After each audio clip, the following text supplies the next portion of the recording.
બનાસકાંઠા જિલ્લામાં સવારથી ધોધમાર વરસાદ વરસી રહ્યો છે અને પાલનપુરમાં પણ સતત વરસાદને કારણે મફતપુરા વિસ્તારના રોડ રસ્તાઓ વરસાદના પાણી ત્યાં ફરી વળ્યા છે। વરસાદી પાણી માર્ગો પર ભરાઈ જતા જનજીવન પ્રભાવિત થયું છે। લોકો ઘૂંટણસમા પાણીમાંથી પસાર થવા માટે મજબૂર બન્યા છે। નીચાણવાળા વિસ્તારોમાં ઠેર ઠેર પાણી ભરાયા છે તો કેટલાક લોકોના ઘરમાં પણ વરસાદી પાણી ઘૂસી આવ્યા છે। તો બનાસકાંઠામાં સવારથી જ વરસાદી માહોલ અને પાલનપુરના મફતપુરામાં પાણી ભરાયા છે। નીચાણવાળો વિસ્તાર જેના કારણે વરસાદી પાણી ભરાતા લોકોને હાલાકી વેઠવાનો વારો આપ્યો છે। ઘૂંટણસમું પાણી ભરાયું છે અને કેટલાકના ઘરોમાં પણ પાણી ઘૂસી ગયા છે। ઘરવખરીને નુકસાન થયું છે અને આ વિસ્તારના લોકોનું જનજીવન અત્યારે પ્રભાવિત થયું છે। પાલનપુરના મફતપુરાના અમે આપને આ દ્રશ્યો બતાવી રહ્યા છીએ। પાલનપુરનો આ નીચાણવાળો વિસ્તાર અને જ્યાં વરસાદી પાણી ભરાતા લોકોને હવે હાલાકી વેઠવાનો વારો આવ્યો છે।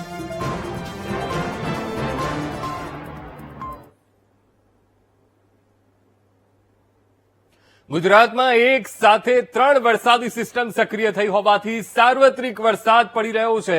પાટણમાં વહેલી સવારથી મેઘરાજા મન મૂકીને વરસી રહ્યા છે। પાટણ જિલ્લાના અનેક તાલુકાઓમાં મેઘરાજાની જમાવટ જોવા મળી રહી છે। તો સિદ્ધપુર, સરસ્વતી, હારીજમાં વરસાદની ધમાકેદાર બેટિંગ જોવા મળી તો ચાણસ્મા, રાધનપુર, સાંતલપુરમાં પણ વરસી રહ્યો છે વરસાદ અને આ તરફ શંખેશ્વર ત્યાં પણ વહેલી સવારથી વરસાદી માહોલ જામ્યો છે।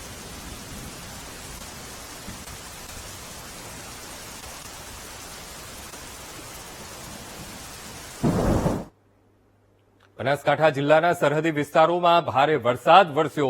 રાજસ્થાન બોર્ડર પરથી વહેતી લુણી નદીમાં નવા નીરની આવક થઈ છે। વર્ષો બાદ લુણી નદીમાં પાણી ભરાતા ખેડૂતો ખુશખુશાલ જોવા મળ્યા। જ્યારે ચોમાસું આવે અને આ ક્ષેત્રમાં રાજસ્થાન બોર્ડરના જે ઉપરવાસનો જે ભાગ છે ત્યાં જ્યારે ભારે વરસાદ થાય ત્યારે આ લુણી નદી એ 2 કાંઠે વહેતી હોય છે।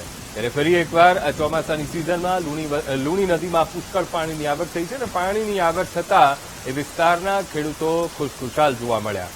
તો વર્ષોથી આ લુણી નદી ખાલી જોવા મળતી હતી ત્યારે આ વર્ષે જે સિઝનનો વરસાદ પડ્યો છે તેના કારણે લુણી નદી જે ભરપૂર પાણીથી ભરાઈ ગઈ છે।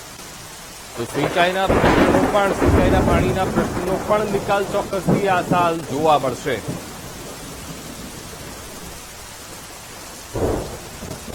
બનાસકાંઠા જિલ્લાનો સરહદી વિસ્તાર અને જ્યાં પુષ્કળ વરસાદ પડ્યો છે અને વર્ષોથી ખાલી રહેતી આ લુણી નદી એ 2 કાંઠે વહેતી થઈ છે।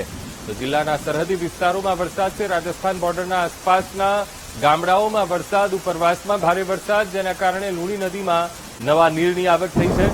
વર્ષો સુધી આ એવી લુણી નદી છે કે જે ખાલી જોવા મળતી હોય છે પણ આ સિઝનમાં સારા વરસાદને કારણે આ લુણી નદી 2 કાંઠે વહી રહી છે।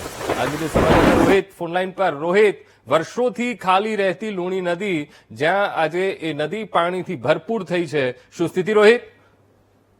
જે અંકુર, ચોક્કસથી વાત કરવામાં આવે તો બનાસકાંઠા જિલ્લાના સરહદી વિસ્તારોમાં આજે વરસાદી માહોલ જામ્યો હતો। ભારે વરસાદ ખાબક્યો છે જેના કારણે અનેક નદીઓ ફરીથી જીવિત થઈ છે। ખાસ કરીને બનાસકાંઠા અને જે રાજસ્થાનને અડીને આવેલી બોર્ડર છે ત્યાં વર્ષોથી લુણી નદી હતી તે કોરી ધાકોર પડી હતી પરંતુ આજે વહેલી સવારે જે રાજસ્થાનમાં જે સારો એવો વરસાદ થયો છે ને તેના કારણે હાલમાં જે લુણી નદી છે તેમાં 2017 આવી છે ને જેના કારણે આજુબાજુમાં પણ ખુશી છવાઈ છે।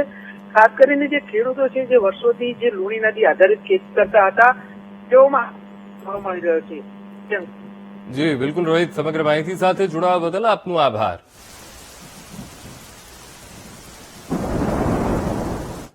આજે સવારથી જ બનાસકાંઠા જિલ્લામાં વરસાદી માહોલ છવાયો છે અને ડીસા તાલુકાના ગ્રામ્ય વિસ્તારોમાં અનરાધાર વરસાદ વરસ્યો। વાસણા ગોળિયા, ચંદાજી ગોળિયા, ભડત, મહાદેવિયામાં ધોધમાર વરસાદ વરસતા ગામમાં પાણી ભરાયા છે।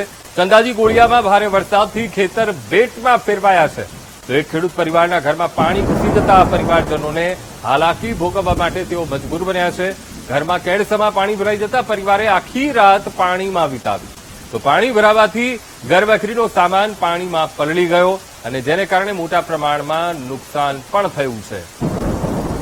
બનાસકાંઠા જિલ્લામાં સાર્વત્રિક વરસાદ અને સાર્વત્રિક વરસાદને કારણે ગ્રામ્ય વિસ્તારમાં નીચાણવાળા જે ગામડા છે ત્યાં અત્યારે પરિસ્થિતિ ખૂબ જ દયનીય બની છે। તો આજ મુદ્દે સંવાદદાતા રોહિત ઠાકોર ફોનલાઈન પર। રોહિત, બનાસકાંઠા પંથકમાં સાર્વત્રિક વરસાદ અને ગ્રામ્ય વિસ્તારમાં વરસાદ અને કેટલાક વિસ્તારો તો એવા છે, કેટલાક ગામડાઓ તો એવા છે કે જ્યાં પરિવારોને રાત્રે આખી રાત પાણીમાં વિતાવવી પડી. ચંદાજી ગોળિયા ગામમાં શું સ્થિતિ, રોહિત? જી અંકુર, ચોક્કસથી વાત કરવામાં આવે તો બનાસકાંઠા જિલ્લામાં ગત મોડી રાત્રેથી અનેક વિસ્તારોમાં સાર્વત્રિક વરસાદ પડી રહ્યો છે. ખાસ કરીને ડીસા વિસ્તારમાં જે સવારથી જે ધોધમાર વરસાદ શરૂ થયો તેના કારણે જે ગ્રામીણ વિસ્તારો છે ત્યાં પરિસ્થિતિ હાલ દયનીય જોવા મળી રહી છે. મહત્વની વાત છે કે ડીસા તાલુકાનું જે ચંદાજી ગોળિયા ગામ છે ત્યાં આજુના ખેતરોમાંથી જે પાણી વહીને ગામમાં પ્રવેશ્યું હતું ને જેના કારણે અનેક ઘરોમાં આ જે વરસાદી પાણી હતું તે પ્રવેશ્યું હતું ને જેના કારણે જે પરિવારો હતા ત્યાં ફસાઈ ગયા હતા. આ બાબતે જે ઘરોમાં જે લોકો ફસાયા હતા તેમને વિડીયો બનાવ્યા હતા અને સોશિયલ મીડિયામાં વાયરલ હતા, જેથી લોકો ખબર પડી કે ચંદાજી ત્યાં ફસાયા છે. ત્યારે હાલ તો વહીવટી તંત્ર ત્યાં પહોંચ્યું છે અને આ જે પાણીમાં જે લોકો ફસાયા છે તેમને બહાર નીકળવા માટેના પ્રયત્ન શરૂ કર્યા છે.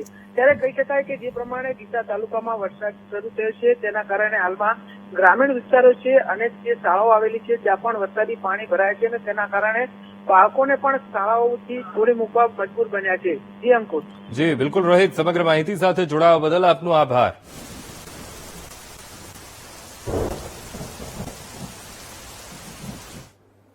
બનાસકાંઠાના પાલનપુરમાં ભારે વરસાદથી જનજીવન ખોરવાઈ ગયું છે. ધોધમાર વરસાદને પગલે નીચાણવાળા વિસ્તારમાં રસ્તા પર પાણી ભરાયા છે. જામપુરા જૂના બસ સ્ટેન્ડ વિસ્તારમાં પાણી ભરાયા છે અને પાણી નિકાલની યોગ્ય વ્યવસ્થાના અભાવે સામાન્ય વરસાદમાં પણ પાણી ભરાઈ જવાની સમસ્યા ઉભી થતી હોય છે. ત્યારે વહીવટીતંત્રની કામગીરી સામે અહીંયા સવાલો ઉભા થઈ રહ્યા છે. તો બનાસકાંઠામાં સાર્વત્રિક વરસાદ પણ પાલનપુર શહેરની અત્યારે પરિસ્થિતિ થોડીક તકલીફવાળી થઈ રહી છે, કારણ કે નીચાણવાળા વિસ્તારો છે ત્યાં પાણી ભરાવાની સમસ્યા ઉભી થઈ રહી છે. જનજીવન પ્રભાવિત થયું છે નીચાણવાળા વિસ્તારોમાં, કારણ કે નીચાણવાળા વિસ્તારમાં રસ્તા પાણી થયા છે. જામપુરા છે, જૂના બસ સ્ટેન્ડ, આ વિસ્તારો એવા છે કે જ્યાં પાણી ભરાઈ ગયા છે. પાણી નિકાલની યોગ્ય વ્યવસ્થાના અભાવે સામાન્ય વરસાદમાં આ વિસ્તારોમાં પાણી ભરાઈ જતા હોય છે. ત્યારે વહીવટી તંત્રની કામગીરી સામે સવાલો ઉઠી રહ્યા છે. સ્થાનિકો પૂછી રહ્યા છે દર વર્ષે શા માટે આ મુશ્કેલીનો સામનો ત્યાંના લોકો કરે, કારણ કે સામાન્ય વરસાદ અને આ એ વિસ્તાર છે કે જ્યાં પાણી ભરાઈ જતા હોય છે. આજ મુદ્દે સંવાદદાતા મુગજી ફોનલાઈન પર. મુગજી, ભારે વરસાદથી રસ્તા જળમગ્ન થયા છે. શહેરમાં નીચાણવાળો વિસ્તાર જ્યાં રસ્તા પાણીમાં ગરકાવ થયા છે અને લોકો તંત્ર સામે પોતાનો રોષ પણ પ્રગટ કરી રહ્યા છે. શું સ્થિતિ મુગજી? જેનકોર પાલનપુરમાં વહેલી સવારથી જે વરસાદ શરૂ થયો છે ને જેના કારણે નીચાણવાળા અનેક વિસ્તારોમાં પાણી ભરાયા છે. અનેક જાહેર માર્ગો ઉપર પાણી ભરાયા છે. પાલનપુરની જો વાત કરીએ તો પાલનપુરના જામપુરા વિસ્તારમાં જાહેર રોડ ઉપર ઘૂંટણસમાં પાણી ભરાયા તો બીજી તરફ જૂના બસ સ્ટેન્ડ આગળ જે પાણી ભરાયા છે ઘૂંટણસમાં, તો મફતપુરા વિસ્તાર પણ પાણીમાં ગરકાવ થયો છે. અનેક લોકોના ઘરોમાં પણ પાણી ઘૂસ્યા છે. જે હાઈવે વિસ્તારની જો વાત કરીએ તો દનિયાણા ચોકડી સહિતના જે ગઠમણ પાટિયા છે ત્યાં પણ પાણી ભરાયા છે હાઈવે પર. એટલે કે સમગ્ર જે વહેલી સવારથી જે વરસાદ શરૂ થયો છે ત્યારે નીચાણવાળા તમામ વિસ્તારોમાં પાણી ભરાયા છે. અનેક લોકો હાલાકી ભોગવી રહ્યા છે. પાલનપુર શહેરમાં જે પાણી ભરાયા છે, મફતપુરા વિસ્તારમાં વારંવાર પાણી ભરાયા છે. તંત્રને અનેકવાર રજૂઆતો કરવામાં આવી છે, છતાં પણ તંત્ર દ્વારા પાણી નિકાલ માટેની કોઈ યોગ્ય વ્યવસ્થા નથી કરાતી અને દર ચોમાસે લોકોને મુશ્કેલી વેઠવાનો વારો આવે છે. પાણી નિકાલ માટેની જે વ્યવસ્થા નથી તેના કારણે લોકો અત્યારે પાણીમાંથી પસાર થઈ રહ્યા છે. નાના બાળકો જે સ્કૂલે જવાનું હોય તે પણ પાણીમાંથી પસાર થવા માટે મજબૂર બન્યા છે. કેમ કે અનેક વાર નગરપાલિકાને રજૂઆતો કરી છે, પરંતુ આ મફતપુરા વિસ્તારમાં કોઈ યોગ્ય કાર્યવાહી કરવામાં આવી નથી પાણી નિકાલ માટેની, જેના કારણે લોકો અત્યારે હાલાકી ભોગવી રહ્યા છે. અને પાલનપુર શહેરના જે જામપુરા સહિત જે જૂના બસ સ્ટેન્ડ વિસ્તારમાં પણ ઘૂંટણસમાં પાણી ભરાયા છે. એટલે કે જાહેર માર્ગો પણ પાણીમાં ગરકાવ થયા છે, જેના કારણે અનેક રાહદારીઓ અને વાહન ચાલકો અત્યારે મુશ્કેલી વેઠી રહ્યા છે.